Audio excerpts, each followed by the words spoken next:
Dear colleagues, ladies and gentlemen, good evening. I'm Lina Pascu from Athens, Greece, and with my co-chair Manuel Guete from Spain, we are really delighted to welcome you in another ESE Spotlight on Science. Today we have a very interesting topic. We are going to discuss about endocrine disruptors, which is not only a scientific topic, it's not only an endocrine topic, it's something that affects our lives. And this is obvious as European Union, European Commission has main strategies on this topic. We have the honor to have with us two excellent speakers and excellent scientists, Professor Nadal from Spain and Professor Damdimopoulou from Sweden. They have worked a lot on the topic, and I'm sure that they will give us their great knowledge, and we will be wiser after this, after today's session. So, Manuel, would you like to introduce the first speaker? Sure. Thank you so much, Lina, for the introduction. Well, it is for me a great pleasure to introduce Professor Ángel Nadal, who is Professor of Physiology at the University Miguel Hernández of Elche here in Spain. Well, probably you already know Professor Nadal, but he is a prominent member of the Spanish Society and also of the European Society of Endocrinology. And we are very thankful that he is here with us today. His scientific interest is focused on studying the effect of endocrine disruptors with estrogenic activity on the development of type 2 diabetes.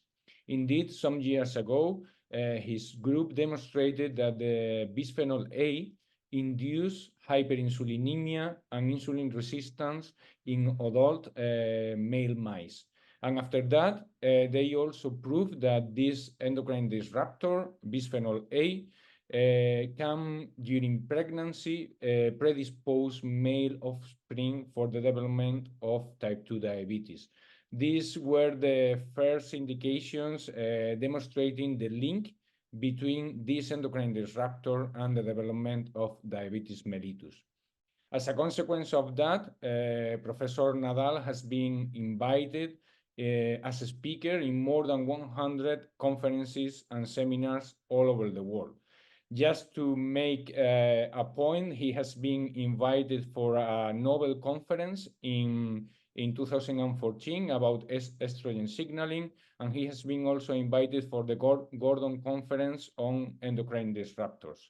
In addition, he is also regularly involved in improving regulatory standards for endocrine disruptors, and he has served as an international expert in events organized by the United Nations and by the European Commission.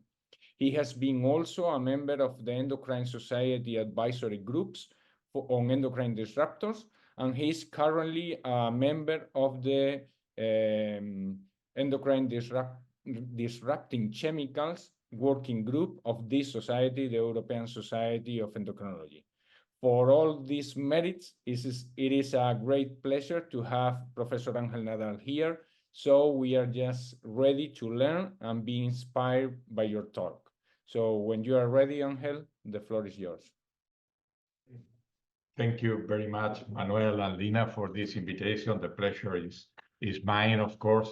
And I want to thank the European Society of Endocrinology for giving me the opportunity to talk here today in this spotlight event. So I'm going to share my screen. And well, my aim today really is not talking about endocrine disruptors and diabetes, that is what I normally do, but talking about the properties of endocrine disruptors, the general properties of endocrine disruptors, and how these properties are important for the identification of endocrine disruptors in order to improve our health and avoid their exposure. So I think we know that all the recent epidemics of chronic diseases are due to a gene-environment interaction over time. And when I said over time, that means really since we start in the uterus of our mother, or even before that, to our very end. And the environment is really very complex. And there are many different items. Here are very likely the most studied. And it's very complex because we can define environment as everything but the genome. And we don't really study all these items. And we are normally focusing in one of them, that is environmental chemicals, for a number of years. And this is why we are talking here. So why it is important to study environmental chemicals? These are the 9 planetary boundaries that if we transgress, our civilization as we know it is in danger. And this very recent paper shows that 6 of these 9 planetary boundaries has already been transgressed. And indeed, our civilization is changing. So you can see here in red the ones that has been transgressed. We know about climate change. We suffer almost every day that. We know about biosphere integrity and the loss of biodiversity that we are having, and other problems that we're facing. And here is this boundary named novel entities. And within these novel entities are synthetic chemicals and substances. For example, microplastics, endocrine disruptors, and organic pollutants. And endocrine disruptors can be defined as exogenous chemicals that interfere with hormone action, increasing the risk of adverse health outcomes. And indeed, many components of microplastics and many organic pollutants, they behave as endocrine disruptors. The problem is that endocrine disruptors are practically everywhere and are in many daily products that we use every single day in our normal life. So, for instance, are in food, in industrial activity, in personal and home care, and also in healthcare products. And these are the chemicals that behave as endocrine disruptors that have been most studied up to now. But the list is huge. In the European Commission, there is a list of more than 500 chemicals that are suspected to be endocrine disruptors. And there are other lists in other agencies or NGOs that are even to 1,000 or more chemicals that are suspected to be endocrine disruptors. So this is a huge problem that we are facing. And just to show an example, this is this slide here. These are data for United Nations Environment Program. And they say that only in plastics, there are more than 13,000 chemicals identified. 7,000 of them have been analyzed. And from these 7,000, more than 3,000 are of potential concern. And we can see here the groups of chemicals that are of potential concerns. And we probably, many of us, have seen these names before. Chemicals in those groups have been demonstrated to act as endocrine disruptors. Today, I think you're going to listen about bisphenol, and particularly in the talk of Paulina Minopoulou, I think about PFAS as well, but also that are very common as phthalates, etc., etc.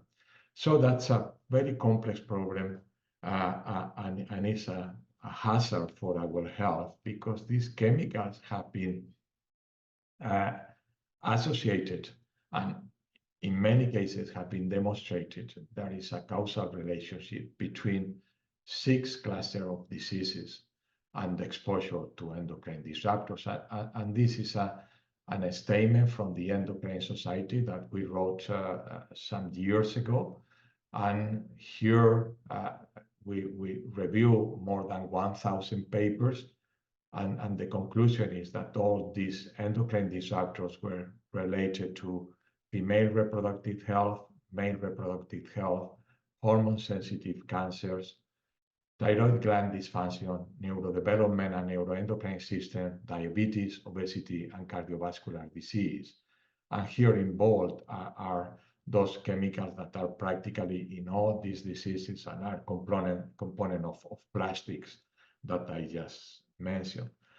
So the point is, okay, how these endocrine disruptors work to increase the prevalence of suffering all these diseases.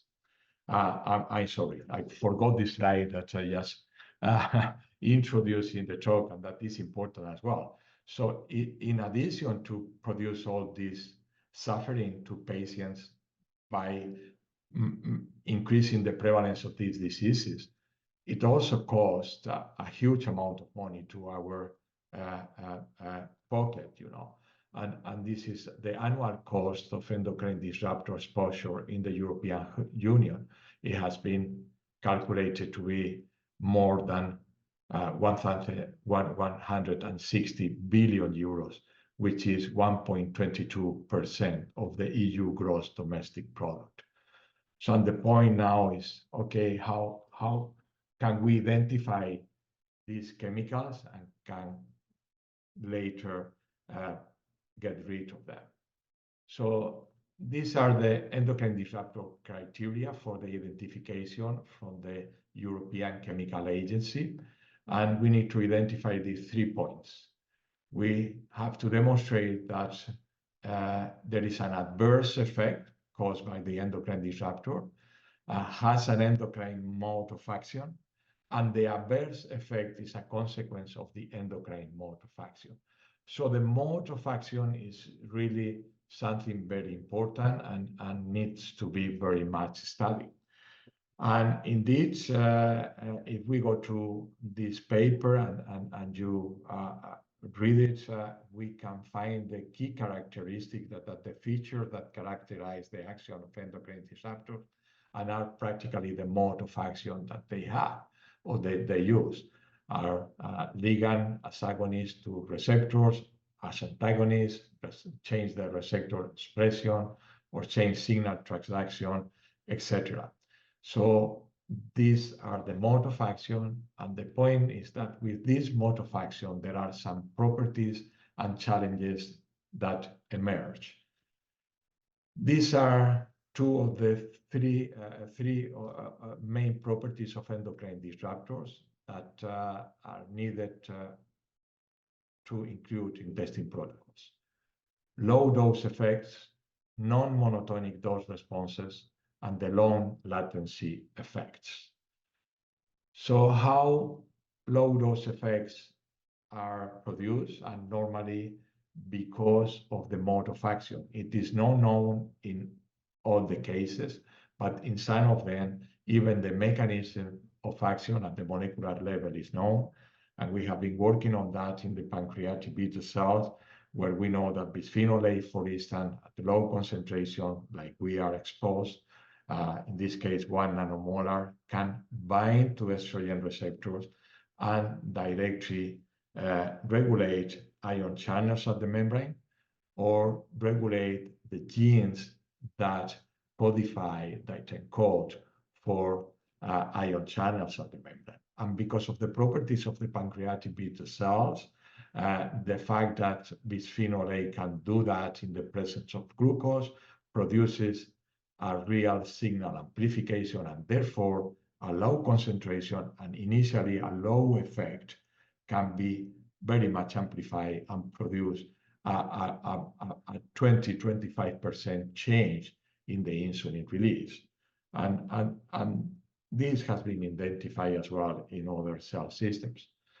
We have another property which is very important, and is the non-linear and non-monotonic dose responses. Normally, endocrine disruptors don't work as classic toxic with these monotonic curves, where in this case, the increasing concentration of genistein produces an increase in uterine weight.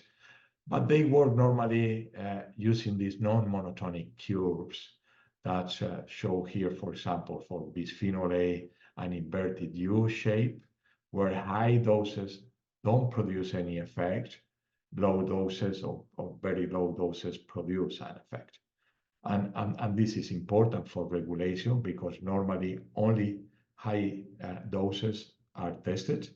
And if they don't have any effect, it is assumed that low doses don't have any effect either. And this is not true. And there are other non-monotonic doses here, as you can see, with nonylphenol or with atrazine.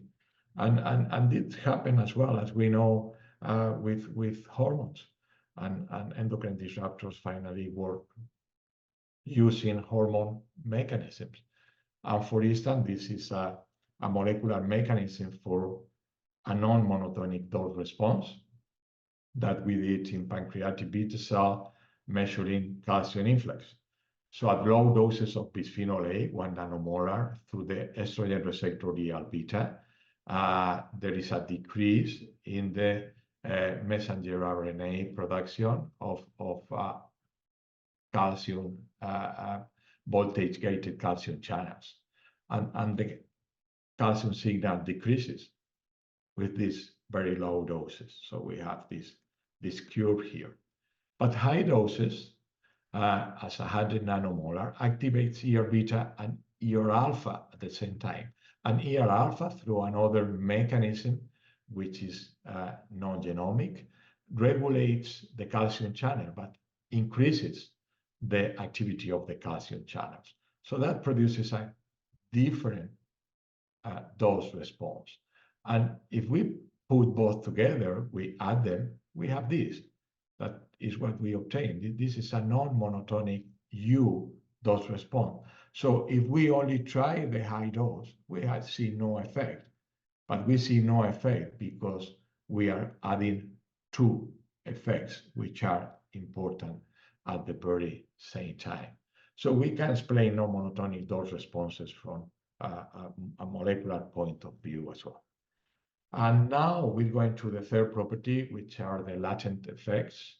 So we know that this is an important point. Disease exposure can change the maternal environment. So during pregnancy, in humans, has been recently demonstrated in this paper here, how all these hormones are altered. There is gestational diabetes in this other paper that also demonstrated associated to an disease exposure. And in mice, we demonstrated years ago that insulin and leptin levels and other parameters are changing. So the maternal environment changes, and that has consequences for the mothers later in life, at least in mice. And there is overweight, insulin resistance, glucose intolerance, and decreases in beta cell mass or insulin release in those mice. So we don't know yet if that happens in humans, but the maternal environment is important. And this conceptually, I think, is a very interesting point, because we know that the disease crosses the placental barrier and affects gene expression in the offsprings, but also is altering the maternal environment. And the maternal environment can also regulate gene expression as well. So really both parameters, both items, are going to change the expression of genes in the offsprings, altering cell morphology and function, and giving an adult phenotype that has an increased prevalence of disease.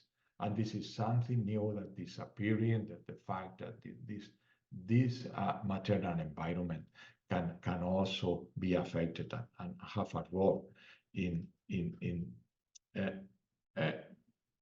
the final phenotype of the offspring.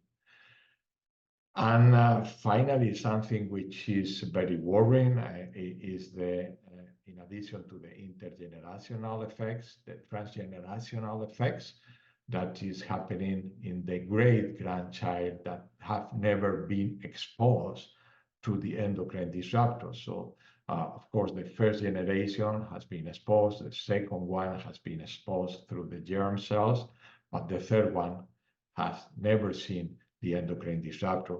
And there are many papers in rodents that are showing that, and even some very interesting papers now showing the mechanism that is used to heredate these epigenetic changes up to 4 generations at least. So that's, I think it would be really worrying if that happens in human as it happens is happening in rodents. So we have seen that these 3 properties that are the mode of action that can explain the low doses. We have seen an example of the mechanism of action for that in the beta cells. We think that the mode of action help to explain the non-monotonic dose responses as well, and that these 2 properties has very important implications for identification. So the mode of action is needed for identification, and low doses should always be used or must be used to identify endocrine disruptor, not only high doses. And there is a need of testing protocols for regulation with low doses. In the case of non-monotonic dose responses, that has many implications. The thresholds cannot be established, and it must be incorporated into regulations as well. Up to now, they are not considered for regulation. And with the long latency effects, so pregnancy and infancy are the most susceptible periods. And we need to develop testing protocols because we don't have testing protocols for that, and needs to be developed. And in order to develop protocols for testing and identifying endocrine disruptors, the Urion cluster, which are 8 European projects dedicated to develop new testing protocols, have been working. We have been working for more than 5 years now. These projects are finishing this year, and in this, I think the results are coming, and we're going to have many exciting results with new protocols, particularly for thyroid, also for metabolism, diabetes, obesity, and fatty liver, etc. And finally, another very important point is that we are not really exposed to individual chemicals.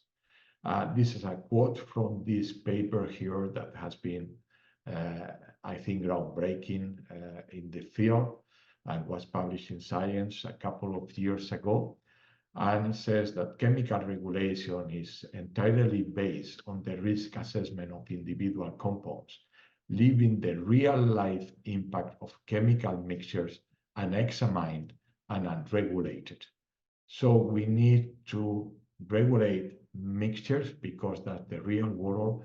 And this paper is showing how this can be done. So that's really very important, because really the field doesn't know how to test these mixtures in terms of applying this to risk assessment and regulation. And this is very much needed.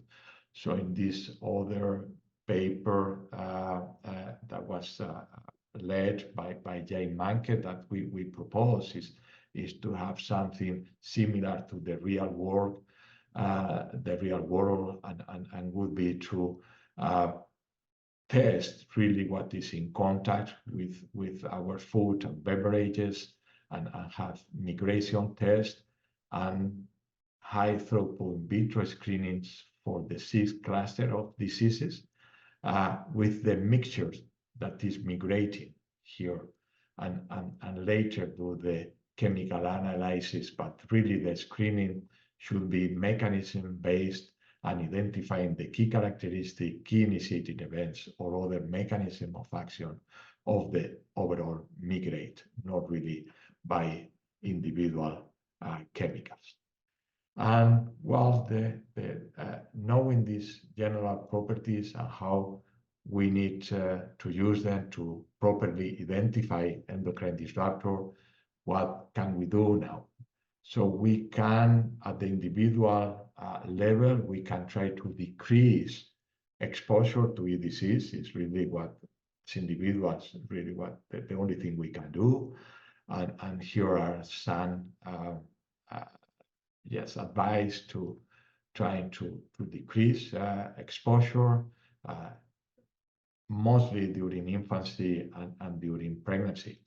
And this is to use, breastfeeding, to increase consumption of fresh food, decrease fats, especially animal fats, increase the consumption of organic food, peel fruits and vegetables, avoid consumption of lard fish, limit the use of plastic containers for food and beverages if you can. Choose non-synthetic and untreated fabric, cotton or lining, and use paraben-free cosmetic and hygiene products as well. And you can consult this guide here. This one is in Spanish. There's a version also in English, or the webpage of the European Society of Endocrinology, as well as the webpage of the Endocrine Society, because there is a list of advice there to decrease exposure to endocrine disruptor. And the other thing we can do as scientists working on that is advocacy. And this is something that particularly I've been involved for a number of years, together first with the Endocrine Society and also now with the European Society of Endocrinology, which is also very active as well at the level of the European Parliament and the European Commission.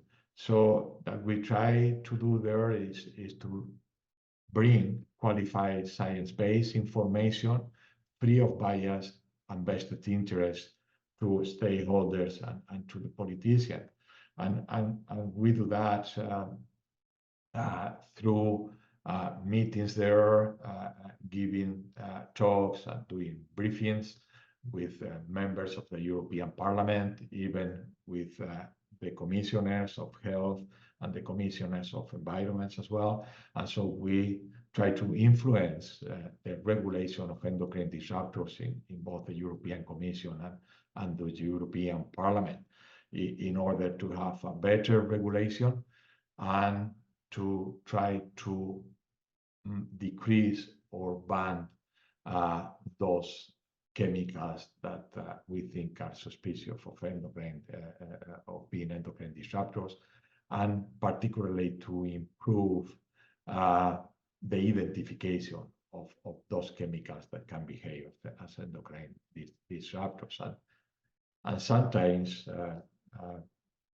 well, we have a move, as has happened with bisphenol A, and I think the work of the Endocrine Society and also the European Society of Endocrinology has been influential in finally